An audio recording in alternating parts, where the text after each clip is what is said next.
Yes. Coach Jack, obviously a very emotional week. A lot has obviously been said. How tough was today to go out and play for Cornal? Was it tough for you guys to obviously rock up today and have to deliver? It was a bit tough, I must say. I mean, you forget how young these guys are, Ronaldo. I'm an older guy, and you still feel like, gee, this is not how it should be. And I just said to them now, that it was a different week. It's something that we've never experienced. I finished with 14 men as well. Took Sopas off. I wanted to see whether we could defend and play without a line-out caller. Deliberately did that because I want to see whether or not I put them into situations where we can't always control those things, And the message is, we've done all the hard yards now to get into the playoffs. Now we needed a why, and this is the why, So I think I'm hoping sporting teams, sometimes they need this. You look at what happened to Munster when they lost their coach. They just kicked into gear and they ended up winning. And so, Winston Churchill said, and in adversity comes opportunity. So it was a tough week, and I had to talk to them, obviously, as youngsters, because, as much as we might understand it, they don't understand. It's not the real world. Rugby players, buses, aeroplanes, hotels, nice salaries. It's not really how the world operates. So I think it was a learning curve for these guys as well, which is part of coaching as well. It's not just about the rugby. It's sharing that with them as well. And it was emotional. I had to find the right time to say it, and the right forum. And also the right mindset, because obviously in the beginning of the week it was very difficult for me. But, I think it was the right time now post a game. I didn't want to do it before a game and play all the emotions with them. So they've got a week off, and now we can come back and really, use that emotional energy that sporting teams sometimes need in the sports that we play. Just the last question on Nama today. I know you spoke in the week and you said you don't want him to play 18 rounds in 80 minutes, but he had an unbelievable performance tonight. So how happy are you? Yeah, fantastic for him. And he's happy too, considering that he's never played with this group of players. We're very lucky. We've got Marcel Coetzee, who's been in man of the match in a URC game. And we've got Marco van Staden, who's a World Cup winner, playing in the same position as he's playing. So it is one area where we are very, very fortunate that we've got a lot of depth in that position. But it's not gonna count against him that he's done so well in a game like this. Playing with those guys, the first time he's played in those combinations. He started for us in the very first game of the year against Edinburgh, and that was without the Springboks because they were away. So, part of my chat to him when he missed out on the tour was, you'll get a chance, and you get a proper chance, and you'll play with combinations, not always makeshift combinations. So I'm very happy for him. I'm, as I said, man of the match. And he did all the things I expected of him. He didn't try and do everything on his own or try and win every single turnover, because he's good at it. But in the first game, he gave 4 or 5 penalties away when I put him on. So I'm glad that he's obviously understood what his role was. Jake, I also just wanted to find out on Bernard and just maybe how he went. He also just seems to have a blind eye. Yeah, I'm disappointed he's leaving. It's unfortunate. It's one of those things where you invest a lot into the guy. Come through our junior ranks. He played for the school side. Yeah, he came from a Pretoria school. He played Northern Transvaal or Blue Bulls rugby. Come through the junior ranks. In the ideal world, I would like him to have stayed, and this is the time he can kick on, But as I've said to you many times, it's the unfortunate thing is that boys that are coming through, when they get to this sort of age, they start looking at other options. And also, to be fair to him, we got Paul coming next year. We got Zach, who's played well. Ambrose is. So I can understand it, but I would have loved to have kept him for 1 or 2 more years and then been able to rotate that position as well, because on today's performance, for a guy who hasn't played much rugby, I can't remember when last he had a game. He looked really slick and oiled in all the things he did, kicking, running, breaking. So I'm sure he'll do really well when he gets to Bath. Also, I think winning to just guarantees that home quarter. Yeah. Well, it's not just that. I don't know if you guys are aware, that's the highest amount of points we've scored in the URC in the table It's the most wins we've had in the URC, 14 out of 18. So there's a lot of other positive things that have, tries have been up there. Defensively, we're much better than we've been the last 4 years in terms of leaking points and in terms of, conceding tries. So job done. First round is what I always said to you, is that you need to get into the playoffs. We've done that. We've in a fortunate position now. We finished second, which means that we're in a very good position. But, I've said it to you guys many times, you get judged on the next 3 games. That's when you want to be at your best. The last 3 games of every competition are the ones you want to win. Quarterfinals, semi-finals, finals, World Cups, Junior World Cups, URC, Super Rugby. That's when you need to bring out your best. Jake, keeping your players fit for the next 3 rounds, critically important. What's the story with Lisa? I just got a back spasm. He apparently got it in the warm-up as well. And then I said to him, if he gets a back spasm and scores a 40-meter try, he can do that every week. So, again, precautionary. I mean, when he said his back's a bit sore, what I don't want now, a referral in terms of tearing a hamstring or... So, I took him off and... Doc reckons he'll be fine if he just does the right treatment for the next 2 weeks. And someone asked me, I think Sim asked me during the week, is not playing next week a blessing? Well, on a guy like that, obviously that's fantastic that we get another week to get our squad ready. It's difficult to see what you did on the field if you're not watching on TV. You said you took players off. Yeah. Play ended with 14. Yeah, I took Sopas off. I took Ruan Nokia off. So we played about 13, 14 minutes with 14 men deliberately. So the ball defense was a bit... Yeah, so we only had one less forward there, and obviously that happened. So it's a bit of the defensive coach is obviously not too happy because it's 5 points. But now I wanted to see whether we're clever enough at breakdowns not going in, whether we're clever enough to manage the game with 14, whether we, have a new line-out caller. We couldn't then do, we had to different line-outs in terms of 4-man and all that sort of thing, and the line-outs worked perfectly as well. So I wanted to put them under pressure at the back end, and also selfishly didn't really want to risk a guy like Ruan Nokia in a game when we had already won it, and I need everyone fit and available for the playoffs. And Nava also took a bit of a knock at one stage there. Yeah, that tackle. Yeah. And he said to one of the players in the change room, he says they daked him there, So, and now they did. Keegan got one. David Creel got one. So they.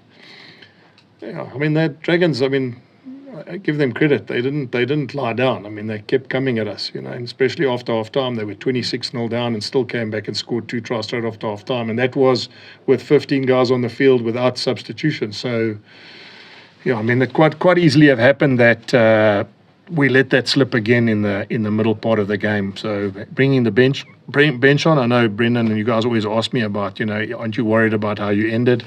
Today was different, 6 reserves on at the same time, and literally the first play was a more line out and we scored. So there's a lot of positives that we can now add on compared to what I was here last week saying to you, we conceded too many points with our bench. Okay. Sorry. Well done, Jake. It's often quite difficult when you're playing against the bottom side to kind of assess the quality of the performance. Yeah. But how happy are you with the performance as a whole? Well, look, Ken, I'm sure again you've watched enough rugby games to know. Then one of these games, these games are the ones that you worry about because you can lose your shape, and you can have guys playing individually, and you can end up looking like you're not sticking to the structure of what you're trying to put together. And I think you would agree that at times with both groups of players on the field, we look really well organised, defensively and attacking wise, and that's always pleasing because it can actually become like a sevens run around where guys are just trying to do too much, offloading, making mistakes. We did, to be fair, turned over a lot of first phase, as in we launched and lost the first phase, whether it was a knock-on or whether we lost it at the breakdown or whether we...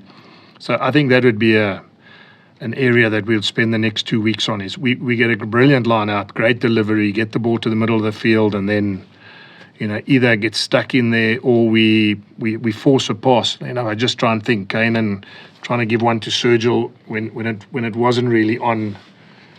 Cameron running that line, also trying to, maybe just trying to make a pass more than they needed to do. So the work on for me will be to get a little bit more rhythm in the first three phases from our set piece, because we, against the good sides, you're not going to get 5, 6, 7, 8 chances in a row to play off lineouts and scrums.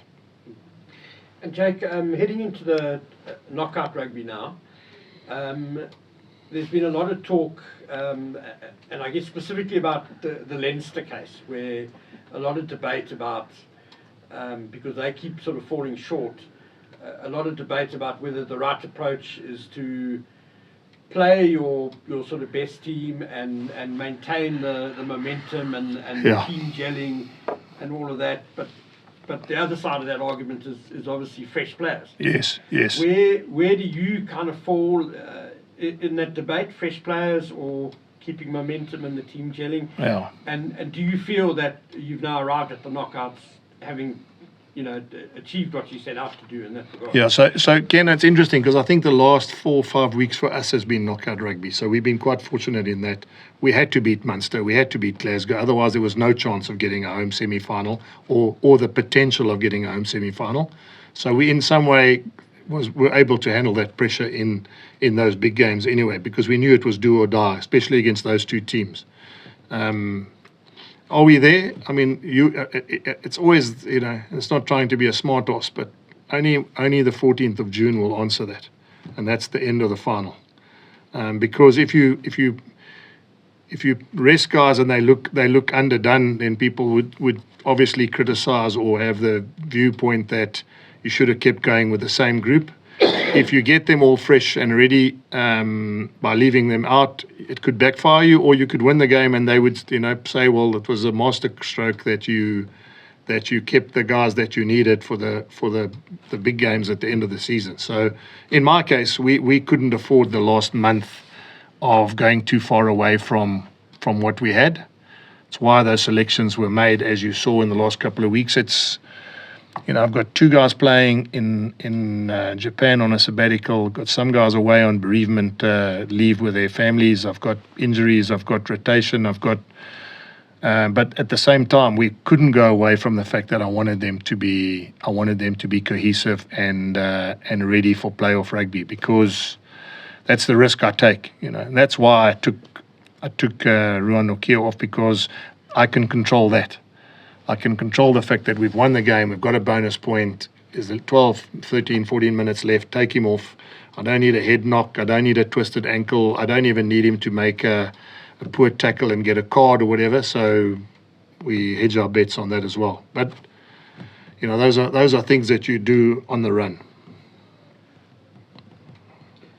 Jake, obviously it looks like at the moment, we're still going to wait for the Sharks game to finish, but Edinburgh or Munster.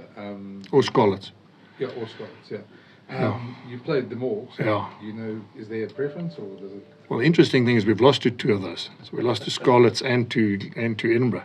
Scarlets is an asterisk with a red card. Yeah, sure. But so it's actually quite nice. I don't have to talk them up. In other words, I don't have to try and tell the team that it's a fait accompli. So lost to Edinburgh in the European Cup, lost to Scarlets there with, obviously with that red card, but still ended up, they've beaten Leinster and us. It's not too bad, Not many teams in one season have beaten the teams that finish 1 and 2 on the log. But, Brent, the old saying goes, it doesn't really matter anymore now. When we're in the playoffs, we're going to have to beat teams to win this competition, And one of the things is that this competition has shown is, in the 4 years we've been part of it, the team that's finished first has never hosted the final. So there's so many permutations that can happen now. I'll watch with interest how the Sharks do against Scarlets, because if we get Scarlets, they need 1 point. They get 1 point, a losing bonus point, they play us. If they win, we play Munster. If they lose, we play Edinburgh. So I'd just watch the game out of interest to see if we do get them, what will be the way, and we'll play, and what sort of team we'll put on against them. Jake, also, this is obviously you're looking to go one better than last season, and no coach ever has his perfect team.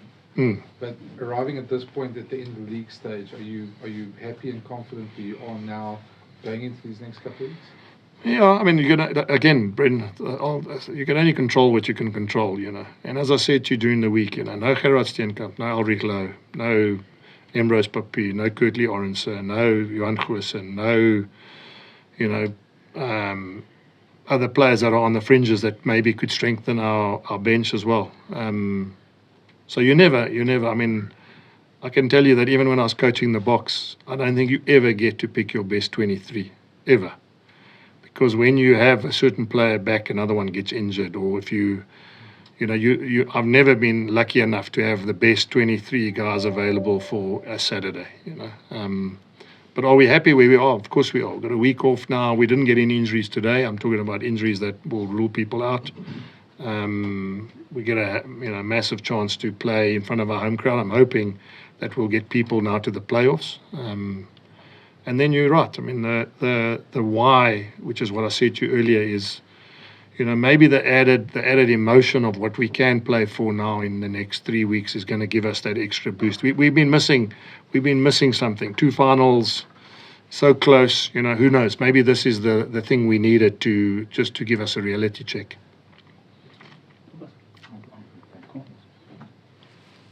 Jake, you spoke about controlling what you can control. Yeah. If you had obviously 2 weeks until the quarterfinals with just your players, Yes. you would control that as much as you possibly could. When they're going off to an alignment camp, how does that affect things? Because also the other issue with an alignment camp, I think sometimes is guys return from there with all this feedback. Yeah. And then they kind of like almost try to implement their own stuff at the worst possible time for you. In terms of, obviously, it's a quarterfinals. So you don't want a guy trying to do his own thing to get out of the boxes. Nah. I've been the national coach since. So I used to get the crap the other way when I was but let me say this to you. I think the one thing that is the saving grace of this stage is there are 3 South African sides that need to play in next week.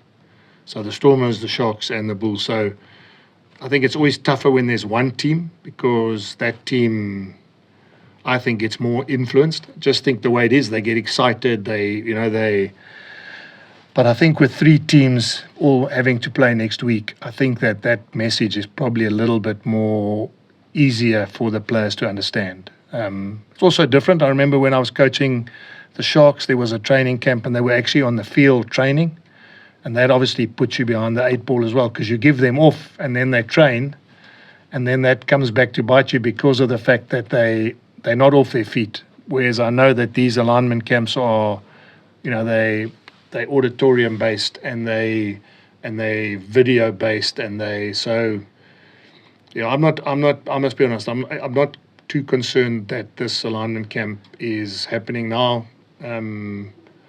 It's not like it was in the old days, as I said, where they were on the field doing extras and training. I think it would be impossible for that to happen with 3 teams having to play next week. So I don't think it. I mean, there's enough feedback throughout the year, and there's enough feedback. And I don't know if you're aware of it, but every week they get feedback from the national coaches. So, you know, whether they got a video last week and a 1-pager, or whether they're going to camp this week, it's probably exactly the same feedback they're going to get. Cool. Happiness. Thank you. Thanks, guys. Thanks, Jake. Thanks.